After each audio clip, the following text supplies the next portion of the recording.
एक mean value theorem और एक रोल्स थ्योरम इस एक्सरसाइज 5.8 में।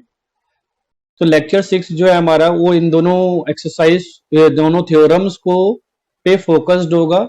तो इनका जो रोल्स थ्योरम और मीन वैल्यू थ्योरम स्टेटमेंट भी एग्जाम में आ जाता है, स्टेटमेंट भी लिखने को बोल देते हैं, और स्टेटमेंट ही आएगा, प्रूफ नहीं आएगा आपको, स्टेटमेंट के साथ क्वेश्चन आ जाता है। ठीक है ना, बोलेंगे write Rolle's theorem and solve this question, ठीक है, या verify Rolle's theorem in this question, ऐसे बोल देंगे, state Rolle's theorems and verify Rolle's theorem, ऐसा बोल देंगे, आपको क्वेश्चन आ जाएगा। तो जो दोनों की स्टेटमेंट है वो भी याद रखनी है, और दोनों का मीनिंग भी याद रखना है, और क्वेश्चन कैसे करेंगे वो भी ध्यान रखना है। तो देखते हैं इसमें, देखो रोल्स थ्योरम पे ही चल लेते हैं, अभी ये नीचे लिखा हुआ तो इसको पहले कर लेते हैं। रोल्स थ्योरम क्या है हमारे पास, स्टेटमेंट बहुत सिंपल है, दोनों में कुछ सिमिलैरिटीज हैं और कुछ चेंजेस हैं, दोनों को ध्यान से पढ़ना है। कि रोल्स थ्योरम की जो हमारी स्टेटमेंट है वो ये है कि लेट एक फंक्शन हम अज्यूम करते हैं, एक फंक्शन हम अज्यूम कर लेते हैं क्लोज इंटरवल ए बी से रियल नंबर्स, ये आर हमारा किसको डिनोट कर रहा है, रियल नंबर्स को, और कैसा फंक्शन है वो हमारा, बी ए कॉन्टिन्यूअस फंक्शन, कॉन्टिन्यूअस फंक्शन है ये हमारा। और कॉन्टिन्यूअस किस पे होता है, क्लोज इंटरवल पे कॉन्टिन्यूअस होता है, कॉन्टिन्यूअस किस पे होता है, क्लोज इंटरवल पे होता है। एंड हमेशा जो डिफरेंशिएबिलिटी होती है, एंड डिफरेंशिएबल है हमारा वो, डिफरेंशिएबल होगा on open interval A B. ये हमारा राउंड ब्रैकेट किसके लिए होता है, ओपन इंटरवल के लिए होता है। सच दैट, कंडीशन है, देखो यहां पर क्या कंडीशन है, such that F A equals to F B where A and B are some numbers, A और बी क्या है, कुछ नंबर्स हैं, इसके अलावा कुछ नहीं है, and B are some numbers, some real numbers,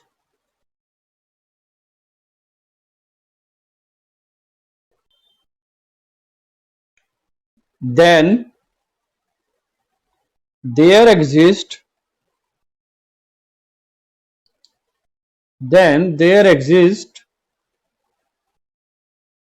some c,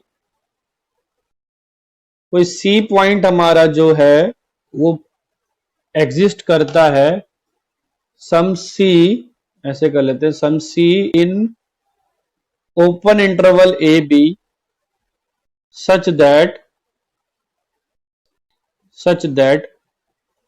f dash c is equal to 0, f dash c is equal to 0। तो ये हमारा थ्योरम है कि क्या कह रहा है कि, अब इसको ग्राफिकली समझाता हूं आपको, ग्राफिकली इसका क्या मीनिंग है वो समझिए, तो दोनों स्टेटमेंट भी आपको समझ में आ जाएगी, ग्राफिकली मीनिंग भी समझ में आ जाएगा आपको। मान लो ये ग्राफ आपका ऐसा है, और यहां पर एक फंक्शन है इस तरीके से, सपोज करो ऐसा आपका फंक्शन बन रहा है, ठीक है, कैसा भी ले सकते हैं हम फंक्शन, ऐसी कोई बड़ी बात नहीं है। ये हमारा पॉइंट मान लीजिए, ये आपका यहां पर ए पॉइंट है, और यहीं पर आपका बी पॉइंट है, ठीक है, ये आपका ए पॉइंट है, ये आपका बी पॉइंट है। तो ये जो वैल्यू बनेगी यहां पर, वो वैल्यू बनेगी एफ ए की, और यहां जो वैल्यू बनेगी वो एफ बी की बनेगी, ठीक है। जो हमारा फंक्शन है देखो कॉन्टिन्यूअस है हमारा क्लोज इंटरवल में, ये फंक्शन हमारा बिना पेन उठाए बन रहा है, स्मूथ बन रहा है, कोई भी इसमें ब्रेक नहीं है। तो हमारा पहला कंडीशन क्या था कि एफ जैसा फंक्शन होगा वो क्लोज रियल नंबर्स पे एक क्लोज इंटरवल ले लेते हैं, कोई सा भी कैसा भी नंबर ए बी हम रियल नंबर ले लेंगे, और वहां पर जो हमारा ग्राफ होगा वो स्मूथ होना चाहिए, यानी कि कॉन्टिन्यूअस होना चाहिए, और डिफरेंशिएबल भी होना चाहिए। इन अंदर के सभी पॉइंट ए और बी को छोड़कर सभी पॉइंट्स पर क्या होना चाहिए, डिफरेंशिएबल भी होना चाहिए। तो अगर हम अंदर के सभी पॉइंट्स पर हमारा डिफरेंशिएबल भी होगा, और कंडीशन क्या, जो कंडीशन है वो सबसे ज्यादा मेन है कि एफ ए और एफ बी को, यानी कि इसकी वैल्यू और इसकी वैल्यू मैंने बराबर ली है ना, देखो यहां पर एफ ए और एफ बी की वैल्यू क्या ली है मैंने, यहां पर बराबर ली है। तो एफ ए और एफ बी यानी कि आप इसको ज्वाइन करोगे जब, तो सेम लेंथ पे ज्वाइन हो जाएंगे, F A F B same points पे ज्वाइन हो जाएंगे। अगर ऐसा कभी होता है कि आपने एक कॉन्टिन्यूस फंक्शन लिया है जो उसके अंदर डिफरेंशिएबल भी है और वहां पर एफ ए एफ बी बराबर भी आ रहा है, तो वहां बीच में हमेशा ए और बी के बीच में एक सी नंबर जरूर एग्जिस्ट करेगा जहां पर उसका डेरिवेटिव यानी कि एफ डैश सी, जहां पर उसका डेरिवेटिव जीरो हो जाएगा। देखो यहां पर रेट ऑफ चेंज कितना हो गया, जीरो हो गया। यानी कि वो क्या कहना चाह रहा है कि जब भी आप कभी कोई कॉन्टिन्यूस फंक्शन लेते हैं, कोई डिफरेंशिएबल फंक्शन लेते हैं जो उसके क्लोज इंटरवल में डिफरेंशिएबल होता है, और अगर एफ ए यानी कि स्टार्टिंग पॉइंट और एंड पॉइंट पे वैल्यू सेम आ रही है, एफ ए और एफ बी पे वैल्यू सेम आ रही है, तो वहां कहीं ना कहीं कर्व जरूर टर्न होगा। डेरिवेटिव कब जीरो होता है, जब ग्राफ आपका टर्न करता है, ठीक है ना। या ये कह सकते हैं वहां पर आपका शार्प पॉइंट जरूर होगा। तो ये हमारी बेसिकली एक रूल्स थ्योरम है जो स्टेटमेंट वाइज हमारे पेपरों में भी आती है कि right an statement of Rolle's theorem. ये वन मार्कर क्वेश्चन भी बन सकता है। तो इसको समझने का कंसेप्ट सिर्फ इतना ही है कि मीनिंग क्या है कि अगर आपका फंक्शन कॉन्टिन्यूस है, डिफरेंशिएबल है और एफ ए और एफ बी के बराबर वैल्यू है, तो एक बार जरूर ग्राफ टर्न करेगा। उस इंटरवल के अंदर ग्राफ एफ डैश सी जीरो होने का मतलब क्या होता है कि ग्राफ एक बार जरूर टर्न करेगा, दैट इज मस्ट। वहां ऐसा होगा ही होगा कि वहां ग्राफ एक बार जरूर टर्न करे। समझ में आया रोल्स थ्योरम का मीनिंग? रोल्स थ्योरम का मीनिंग समझ में आया भाई? हाँ, क्वेश्चन करा रहा हूं बेटा, पहले इसका थ्योरम का मीनिंग भी समझ लो। वो इन तीन चीजों के ऊपर ही डिपेंड करेंगे। आपको हर क्वेश्चन में क्या चेक करना है कि फंक्शन, पहली बात है कॉन्टिन्यूस होना चाहिए। तो सबसे पहले जो भी क्वेश्चन आपको मिलेगा वहां आप ये चेक करोगे कि फंक्शन कॉन्टिन्यूस होना चाहिए। दूसरा आप ये चेक करोगे कि फंक्शन उस क्लोज इंटरवल के अंदर, ओपन इंटरवल के अंदर सॉरी, डिफरेंशिएबल भी होना चाहिए। और तीसरी कंडीशन आपको हमेशा चेक करनी है कि एफ ए और एफ बी बराबर होना चाहिए। जब एफ ए एफ बी भी बराबर हो जाएगा, ये तीन जो क्या कहते हैं पॉइंट्स हैं, तीन पॉइंट आपको हर क्वेश्चन में अगर रोल्स थ्योरम वेरीफाई करने को बोलेगा तो आपको वहां तीनों पॉइंट ये चेक करने। चौथा पॉइंट तो सिंपल है कि अगर वो तीनों तीनों पॉइंट आपके एग्जिस्ट करेंगे, होल्ड करते हैं, तो वहां पर सी पॉइंट जरूर होगा जहां पर एफ डैश सी की वैल्यू आपको निकालनी पड़ेगी। F dash C equal to zero दिया होगा तो सी का पॉइंट निकालना पड़ेगा। तो ये तो आपको दिया होगा। तो क्वेश्चंस आपको इसी थ्योरम के ऊपर बेस्ड मिलेंगे। देखो कैसे मिलते हैं, चलो करते हैं क्वेश्चन। एक क्वेश्चन करते हैं अब इसके, जहां पर हमें लिखा हुआ है कि verify Rolle's theorem. Rolle's theorem हमें वेरीफाई करनी है for the function F X is equal to X square plus 2x minus 8। और जहां पर x आपका कहां बिलोंग कर रहा है, -4 से 2 के बीच में। ठीक है, इस क्वेश्चन को अब हम क्या करेंगे, सॉल्व करेंगे and we will show that how we can verify Rolle's theorem. तो सबसे पहले आपको कैसे लिखना है इस क्वेश्चन को, देखो भाई, जो इसमें एमसीक्यू क्वेश्चन बनेगा वहां तो सी की वैल्यू ही पूछी जाएगी, ठीक है ना। लेकिन अगर सीबीएसई क्वेश्चन बनता है तो इसमें रिटर्न राइट वाला क्वेश्चन बनता है। तो उसको कैसे लिखना है, देखो सॉल्यूशन फर्स्ट का देखिए। जो अभी हमने क्वेश्चन देखा है कि एफ एक्स हमें दे रखा है x square plus 2x minus 8, और जो आपका जो x बिलोंग करता है वो है -4, 2 में।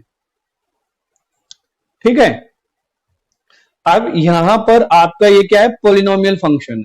तो आप कैसे लिखोगे इसको भाई, यहां पर आप कॉन्टिन्यूटी पूरी वेरीफाई करने मत बैठ जाना, बिकॉज हमें पता है every polynomial function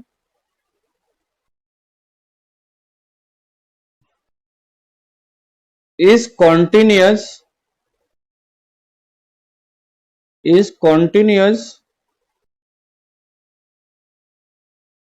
in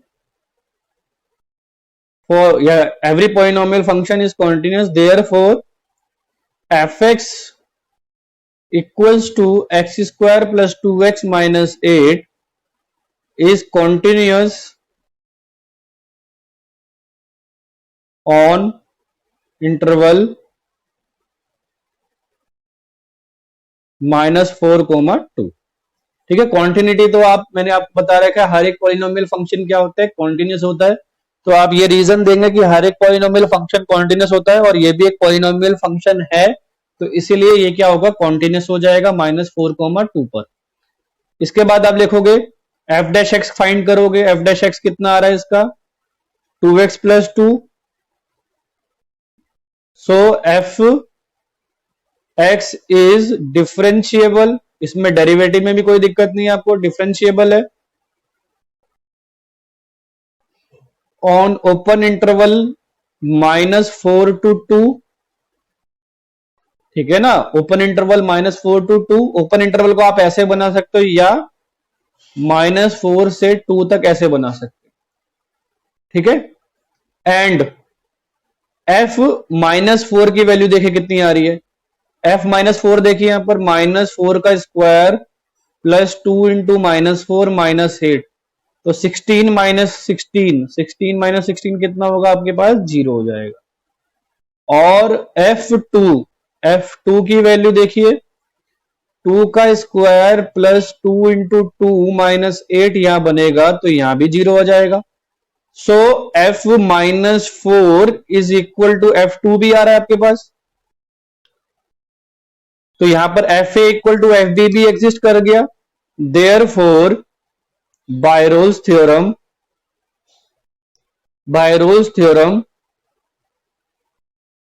there exist a point C belong to open interval -4, 2 such that f dash c is equal to 0। यही हमारी रोल्स थ्योरम होती है। ठीक है ना, तो इस रोल्स थ्योरम पे बेस्ड हमारा जो f dash c होगा वो 0 होगा। आप देखिए यहां से हम क्या करेंगे, c की वैल्यू फाइंड कर लेंगे। ठीक है ना, यहां से हम क्या करेंगे, हम c की वैल्यू फाइंड कर लेंगे। That is our page number 2, और ये हमारा पेज नंबर 1 था। So now we will move to page number 3 now. Page number 3 की तरफ मूव करेंगे तो एफ डैश सी हमारा कितना आया, 0 आया। अब देखिए एफ डैश सी कितना होगा, 2c+2 हो जाएगा आपका एफ डैश सी,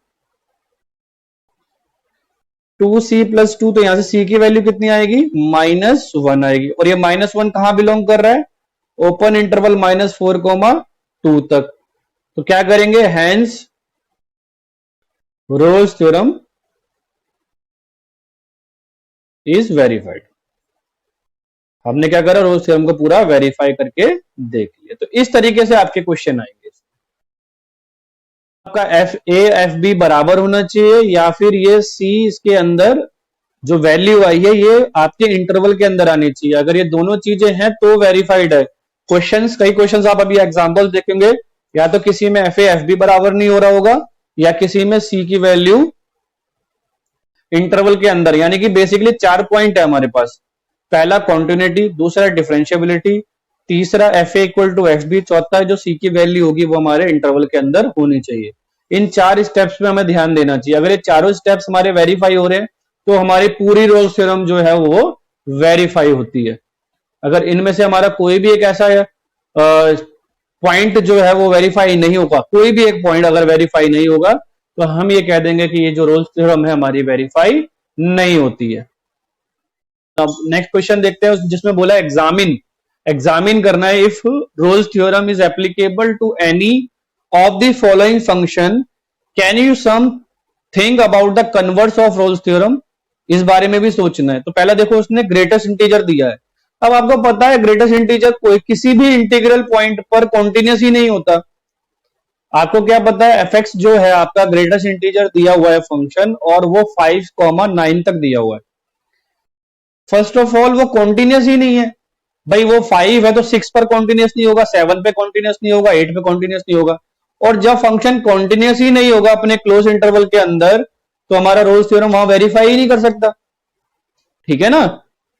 तो पहला पार्ट, सेकंड का जो फर्स्ट पार्ट है, उसमें जब हमें ग्रेटेस्ट इंटीजर फंक्शन दिया हुआ है F X is equal to greatest integer of X, for X belong to 5,9 तक हमें दिया है। तो यहां मैंने आपको बताया ग्रेटेस्ट इंटीजर जो फंक्शन होता है किसी भी इंटीग्रल पॉइंट पर ना तो कॉन्टिन्यूस होता है ना ही डिफरेंशिएबल होता है।